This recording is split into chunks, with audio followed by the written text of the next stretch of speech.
누가복음 말씀 계속해서 보겠습니다. 12장 35절로 48절까지 말씀 같이 읽겠습니다. 시작.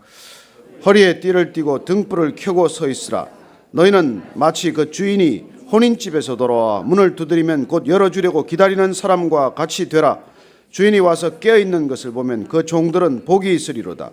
내가 진실로 너희에게 이르노니 주인이 띠를 띠고 그 종들의 자리에 앉히고 나와 수종들이라. 주인이 혹 이경에나 혹 삼경에 이르렀어도 종들이 그같이 하고 있는 것을 보면 그 종들은 복이 있으리로다. 너희도 아는 바니 집 주인이 만일 도둑이 어느 때에 이를 줄 알았더라면 그 집을 뚫지 못하게 하였으리라. 그러므로 너희도 준비하고 있으라. 생각하지 않은 때에 인자가 오리라 하시니라. 베드로가 여짜오되 주께서 이 비유를 우리에게 하심이니까 모든 사람에게 하심이니까 주께서 이르시되 지혜 있고 진실한 청지기가 되어 주인에게 그 집 종들을 맡아 때를 따라 양식을 나눠줄 자가 누구냐. 주인이 이를 때 그 종이 그렇게 하는 것을 보면 그 종은 복이 있으리로다. 내가 참으로 너희에게 이르노니 주인이 그 모든 소유를 그에게 맡기리라. 만일 그 종이 마음에 생각하기를 주인이 더디오리라 하여 남녀 종들을 때리며 먹고 마시고 취하게 되면 생각하지 않은 날 알지 못하는 시각에 그 종의 주인이 이르러 엄히 때리고 신실하지 아니한 자의 받는 벌에 처하리니 주인의 뜻을 알고도 준비하지 아니하고 그 뜻대로 행하지 아니한 종은 많이 맞을 것이요 알지 못하고 맞을 일을 행한 종은 적게 맞으리라. 무릇 많이 받은 자에게는 많이 요구할 것이요 많이 맡은 자에게는 많이 달라 할 것이니라. 아멘. 우리 신앙의 본질은 종말론적 신앙입니다. 늘 끝을 의식하고 있는 것이죠. 개인의 끝도 있고 한 조직의 끝도 있고 한 나라와 민족의 끝도 있고 역사의 끝이 있고 인류의 끝이 있다는 것입니다. 끝이 언제입니까? 누구도 몰라요. 그러나 그 누구도 모르는 종말, 그 끝을 늘 의식하고 살아가는 것이 우리 신앙의 뿌리, 근저에 있는 믿음의 출발점입니다. 눈에 보이는 것들은 언젠가 끝이 있다는 것, 내 삶의 끝이 있다는 것. 그리고 또한 주님께서 이 땅에 오셔서 내가 다시 올 것이다. 그 약속을 우리는 미련할 만큼 굳게 붙들고 사는 사람이에요. 아니 작년에 안 오고 재작년에 안 오시고 100년 전에 안 오시고 1000년 전에 안 오셨는데 언제 오신다는 말이냐. 그래요. 그런 조롱을 들어가면서 우리는 마라나타 주 예수여 어서 오시옵소서 그런 기도를 미련스럽게 드리는 사람들이에요. 그건 우리 신앙을 깨우는 주님의 놀라운 통찰이고 놀라운 지혜고 놀라운 믿음의 이 핵심입니다. 늘 깨어 있으라고 하는 주님의 분부는 우리 신앙을 신앙답게 하는 가장 중요한 핵심이죠. 그래 우리는 늘 깨어 있어야 합니다. 늘 깨어 있는 것이 얼마나 우리가 쉽지 않은 일인지 잘 알아요. 오죽하면 우리가 잠시 방심하면 넘어지겠습니까? 한순간에 넘어지겠습니까? 저는 한순간에 넘어지는 경험을 수없이 했습니다. 이제 좀 됐나? 아니요. 된 거 하나도 없습니다. 제가 아침 예배를 중요하게 여기는 까닭은 그거예요. 일주일씩 일주일 단위로 견디는 신앙은 없습니다. 주일 예배 한 번 드려서 좋은 신앙인 될 수는 없는 일입니다. 우리가 아침에 분연히 떨치고 일어서도 오후 되면 다리에 힘이 빠지고 그냥 쓰러지든 무너지는 때가 있는데 무슨 재주로 주일날 한 번 예배 드리고 바른 신앙을 생활을 한다고 생각이나 하겠습니까? 저는 우리가 이 자리에 오건 안 오건 아침마다 주님과 함께 시작해야 되는 까닭은 그야말로 주님께서는 아침 일찍 만나를 이스라엘 백성에 내려주셨듯이 그 아침 하루 먹을 우리에게 영적 식량을 내려주시고 그리고 우리가 부전히 걸어갈 수 있도록 동행하시는 하루가 시작된다는 것입니다. 해가 뜨면 만나는 그냥 사라져버리고 없어져 버려요. 해 뜨기 전에 아침 일찍 그렇게 만나가 내렸듯이 주님 자신 또한 이 땅에 오셔서 새벽 미명에 날이 밝기 전에 한적한 곳에 사람 없는 곳에 조용히 하나님과 함께 만나서 하루를 시작하셨던 분입니다. 그리고 또한 그분께서는 십자가를 늘 의식하고 걷는 종말론적 신앙이에요. 십자가가 있다는 것, 내 앞에 십자가가 기다리고 있다는 것, 그것보다 종말론적 신앙이 어디 있겠습니까? 오늘 주님께서 제자들에게 다시 한번 믿음의 길을 걷는 단호한 영적 태도, 영적 자세를 이렇게 말씀해 주고 계십니다. 35절 말씀 한번 더 읽겠습니다. 시작. 허리에 띠를 띠고 등불을 켜고 서 있으라. 허리에 띠를 띠고 등불을 켜고 서 있으라. 이거 준비되어 있는 거 아닙니까? 그래요. 그 당시에 보면은 이 주님께서 마치 그 주인이 혼인집에서 돌아와 문을 두드리면 곧 열어주려고 기다리는 사람과 같이 그렇게 살아라는 것입니다. 그게 신앙의 삶이라고 말씀하시는 것이죠. 옛날에 그 당시에는 혼인잔치가 저녁에 시작이 됩니다. 며칠씩 계속돼요. 그 주인이 혼인집 잔치에 가면 언제 올지 모르는 것이죠. 밤늦게 시작이 되는 데다가 그리고 그게 또 며칠씩 계속되니까 언제 올지 모른다는 거예요. 그래 주인이 언제 올지 모를 때 그 하인인 또 종, 청지기 이런 사람들의 삶의 태도가 다 드러나는 것이죠. 여러분 주인이 있을 때는 몰라요. 다 주인한테 잘 압니다. 그러나 주인이 없을 때 어떻게 사느냐는 것이죠. 저는 직장생활 제가 25년 하면서 늘 봅니다. 저 사람은 어떻게 하나? 윗사람한테만 잘하는 사람이 있어요. 윗사람한테는 부딪히지만 아랫사람한테 잘하는 사람이 있습니다. 그러나 어떤 사람들은 사방에 두루두루 잘하는 사람이 있어요. 또 누가 있으면 열심히 일하는 체 하는 사람이 있습니다. 그러나 위에 상급자나 상사가 그냥 자리를 뜨면 뜨기가 무섭게 일의 태도가 흐트러지는 사람이 있습니다. 자기가 원하는 자리 발령 나면 죽을 힘을 다해 일하는 사람이 있습니다. 그러나 원치 않는 자리에 가면 그냥 하는 둥 마는 둥 그냥 지내는 사람이 있어요. 다 보입니다. 아니 사람인 내 눈에 다 보이는데 하나님은 안 보시겠습니까?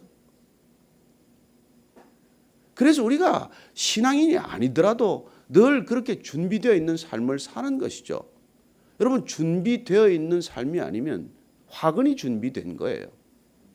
준비할 줄 모른다는 건 실패를 준비하고 있는 건 맞습니다.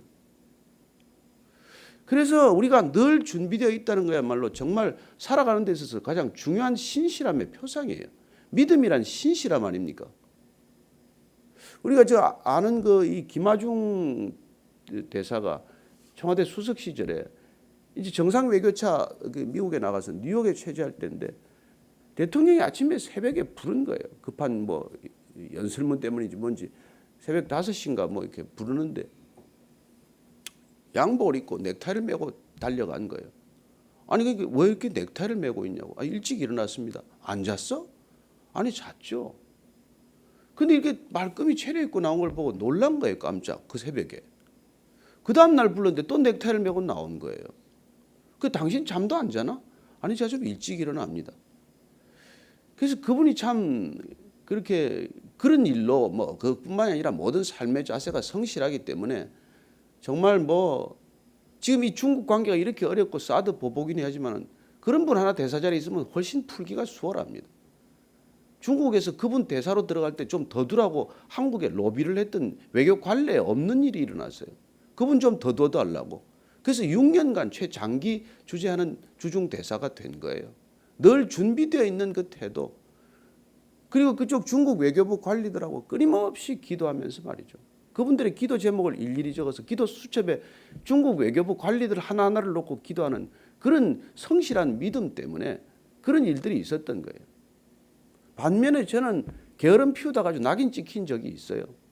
국장이 바뀌었는데 그날따라 이 사람이 쫙 아침에 나와가지고 제일 일찍 나와가지고 누구 나오는 순서대로 이걸 체크를 했는데 그 전날 제가 술을 많이 먹고 아주 늦게 나가가지고 첫눈에 그냥 찍혀가지고 그분 내 그냥 국장 있는 동안 그냥 관계가 불편했던 적이 있습니다. 단 한 번.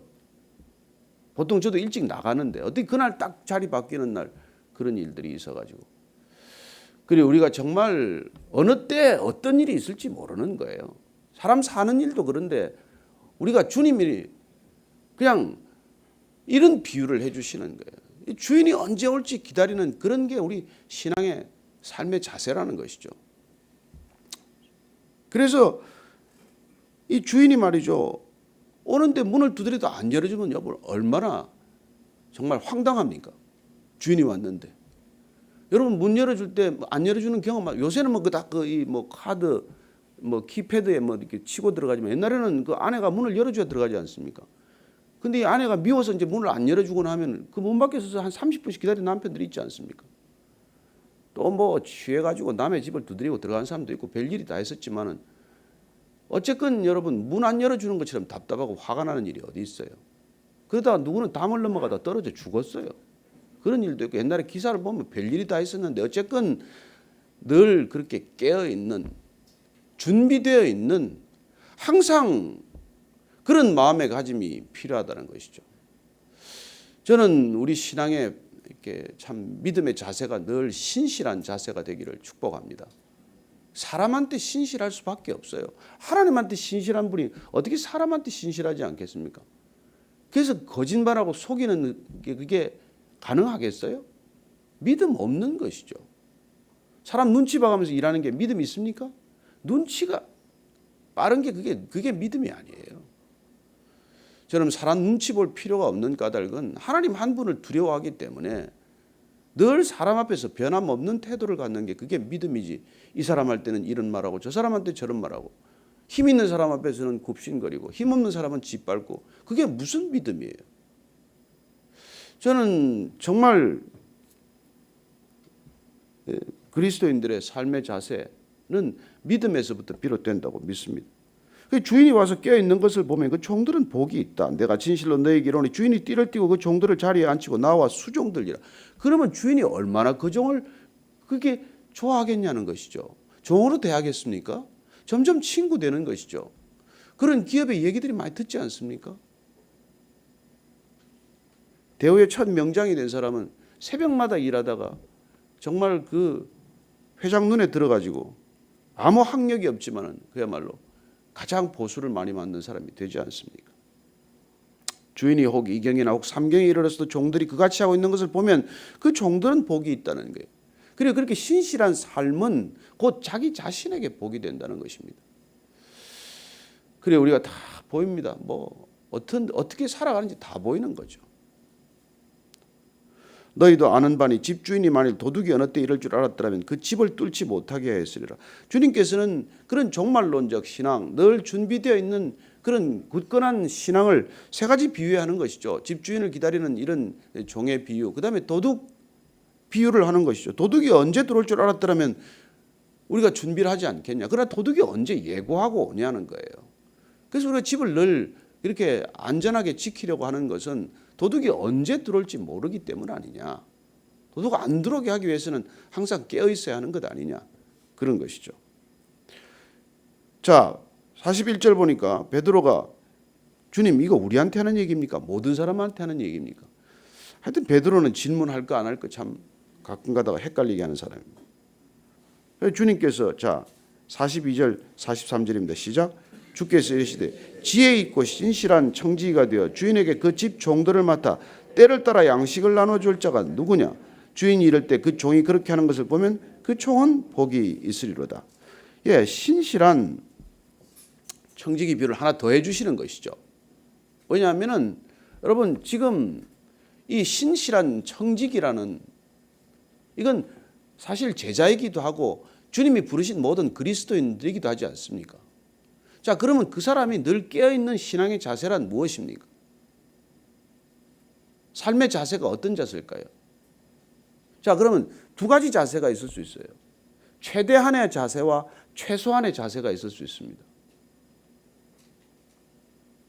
그래서 우리가 무슨 이렇게 남의 밑에서 일한다, 월급 받고 일한다 할 때 최대한으로 일하는 그런 태도가 있을 수 있고 최소한으로 일하는 사람의 태도가 있을 수 있는 것 아닙니까? 그런데 정말 신실한 청지기란 어떻게 일할까요? 뭐 말할 것도 없지요. 돈 때문에 일하는 사람은 어떨까요? 눈치 보며 일하는 사람은 어떨까요? 최소한 일하려고 하는 사람이겠죠. 자, 깨어있는 것만이 능사입니까? 깨어있는 건 이유가 뭐예요? 깨어있는 이유가. 깨어있으라고 하는 본질이 뭡니까? 그건 주인의 뜻을 알고 주인의 마음을 알고 주인이 뭘 원하는지를 성실하게 해나가는 거예요. 주인이 떠나면서 다 얘기합니까? 1번부터 120번까지 적어놓고 이거 다 해라 이렇게 말합니까? 잘 지켜라. 한마디 하고 가면 되는 것 아닙니까? 그러나 게으른 종은 어떻게 해죠? 그 순간부터 놀겠죠. 술판 버리고 집어다 힘없는 종 때리고 지금 그런다는 거 아닙니까? 그러나 정말 신실한 청지기는 어떻게 할까요? 주인이 없지만은 주인의 가족들을 돌보고 또 자기 밑에 하인들, 불해야 할 하인들을 주인이 대하듯 너그럽게 또 차근차근 챙기고 빈틈없이 일하는 태도 아니겠습니까? 자, 믿음이란 무엇입니까? 깨어있는 거예요. 깨어있는 게 뭔데? 주인의 마음, 주인의 빈자리를 주인이 있는 때하고 꼭 같이 해내는 거예요. 그게 종말론적 신앙이라는 것이죠. 스피노자가 내일 지구에 멸망이 오더라도 오늘 사과나무를 심겠다. 그런 우리가 들은 말도 기억이 나지만 내일 그런 종말이 오더라도 오늘 감당해야 할 일, 우리에게 주어진 일, 그 일들을 정말 차근차근 빠짐없이 잘 해나가는 것, 맡겨진 일들, 소임, 그걸 잘 감당해 나가는 것, 그게 우리가 주인께서 청지기에 원하는 바 아니겠어요? 청지기가 그렇게 산다는 거예요. 그렇게 산다는 거예요. 자, 47번, 47절, 48절입니다. 시작. 주인의 뜻을 알고도 준비하지 아니하고 그 뜻대로 행하지 아니한 종은 많이 맞을 것이요 알지 못하고 맞을 일을 행한 종은 적게 맞으리라. 무릇 많이 받은 자에게는 많이 요구할 것이요 많이 맡은 자에게는 많이 달라 할 것이니라. 그래 모르고 못하는 거야 어떻게 하겠습니까? 몰라서 못하는 거야. 그러나 주인이 어떤 분인지 주인의 마음과 주인의 성품과 주인의 계획과 주인의 뜻을 알고도 게으름을 피우고 그냥 눈치껏 요령 피우고 그냥 최소한으로 살아가는 그런 건 나중에 계산할 때 어떻게 되겠냐는 거예요. 주님 앞에 섰을 때 너 왜 알고도 안 했냐? 그렇게 많이 맞지 않겠냐는 거예요. 모르겠습니다. 우리가 그렇게 참 주님 앞에 또 가서 거기서 또 얻어맞을지 맞는지는 모르겠습니다만은 그렇게까지 표현하고 계신 것이죠. 저는 여러분들이 그냥 믿음의 길을 간다는 이유 때문에 최대한으로 일하고 살게 되기를 축복합니다. 그냥 한 가지를 요구하면 두 가지 해주라는 거 아니에요? 오리 가자면 십리 가주라는 거 아닙니까? 왜 그런 말씀을 하시겠어요? 저는 믿음을 가진 사람들이 칼퇴근 칼축은 하는 것은 믿음이 없는 행동이라고 생각해요. 어떻게 그렇게 꼭 맞춰서 남들처럼 일합니까? 주님을 정말 알고 깨어있는 종이라면 신실한 삶이라면 여러분 시간에 맞춰서 할 게 뭐 있어요? 일찍 가서 남보다 일찍 가서 기도하고 거기서 큐티하고 거기서 자기 일하는 부서들 한 사람 한 사람 불러가면서 좀 기도하고 시간 나면 사장부터 전부 다 한번 기도하고 그리고 일 시작하면 그게 얼마나 좋겠습니까? 그 직장 안 변하겠습니까? 그리고 퇴근 칼퇴근 6시간 다 할 때 일 못하고 아직 있는 사람 있으면 가서 내가 좀 도와줄까? 같이 일 좀 빨리 끝내고 같이 나가다가 저녁이라도 한번 사주고 그러면 그 사람 여러분 주인한테 얼마나 칭찬받겠어요? 주인한테 눈에 마음에 들려고 하는 것도 아니고 그냥 주인처럼 사는 것이죠. 그게 바른 믿음, 신실한 신앙 아니겠습니까? 저는 우리가 그렇다고 무슨 성공하려고 그러는 건 아니에요. 성공주의에 우리가 물든 사람들이 아니기 때문입니다. 우리는 이 종이 하는 일을 보십시오. 청지기가 하는 일은 깨어있어야 할 이유는 결국은 사람 챙기는 일이에요. 사람 섬기는 일입니다. 아니 청지기가 그렇게 남들 종들까지 섬길 게 뭐 있어요. 그러나 주님의 뜻을 알기 때문에 주인의 생각을 알기 때문에 주인이 자리를 비웠지만은 그는 종들을 챙기고 그렇게 하는 것을 봅니다. 그랬을 때 주님께서는 정말 착하고 충성된 종아 내가 내 마음에 합당하다 그 말씀하시지 않겠습니까? 저는 이 사회가 점점 적게 일하고 더 많은 보수를 원하는 사회로 치닫고 있습니다. 점점 남들 열심히 일해서 돈 버는 것보다는 그냥 쉽게 돈 벌고 그냥 단번에 그냥 대박 터뜨리는 사회 그런 거를 갈망하는 사회가 되고 말았습니다. 그러나 우리가 믿음을 가진 사람들은 그런 기준을 따르지 않습니다. 그런 거 부러워할 일도 아닙니다. 인생의 가장 큰 이게 축복이 대박이 아닙니다. 대박 했다가 쪽박 차는 사람 한두 사람 봤습니까? 저는 그냥 한 계단씩 올라가고 내려올 일 있으면 한 계단씩 내려오지 그냥 서너 걸음 훌쩍훌쩍 뛰어 올라갔다가 내려올 때 곤두박질 치는 인생 되지 않게 되기를 바랍니다. 주님 앞에서 정말 늘 착하고 충성된 종으로 살아가는 저와 여러분 되기를 축복합니다. 그래요. 사람 눈치 보고 일하지 마십시다. 주님 한 분 앞에서 신실하게 늘 그분과 함께 일하는 그런 선한 청직이 저와 여러분 되기를 축복합니다. 오늘 기도할 때 우리가 정말 우리가 섬기는 직장, 우리가 섬기는 가정, 우리가 섬기는 관계, 그 사람들을 우리가 어떻게 정말 도와야 할 것인지. 서양 사람들 제가 미국 가서 제일 처음 들은 게 May I help you 아닙니까? 입만 열면 May I help you예요. 뭘 도와드릴까요? 뭘 도와드릴까요? 저는 우리가 그런 신실한 청지기로 살아가는 저와 여러분 되기를 축복합니다. 같이 한번 기도하십시다. 그 신실함을 주시옵소서. 주님이 저를 신실하게 받아주셨기 때문에 오래 참아주셨고 오래 견뎌주셨고 여기까지 인도하셨기에 주님의 그 신실하심 저도 제 안에 성품되게 하여 주옵소서. 누군가에게 늘 약속을 지키는 사람 되게 하시고 누군가에게 늘 신실한 사람 되게 하셔서 하나님 정말 사람 간의 관계가 영혼에서 영혼까지 이어진다는 것 믿음의 고백으로 하게 하시고 그리고 정말 착하고 충성된 종으로 살아가는 선한 청지기 우리 모두 그런 사람 되게 하여 주옵소서. 하나님 정말 최소한 일하고 최대한 얻고자 하는 삶이 아니라 최대한 일해도 최소한을 얻는다고 하더라도 주님께서 다 갚아주시리라는 믿음 갖고 살아가는 그런 아름다운 인생 되게 하여 주옵소서.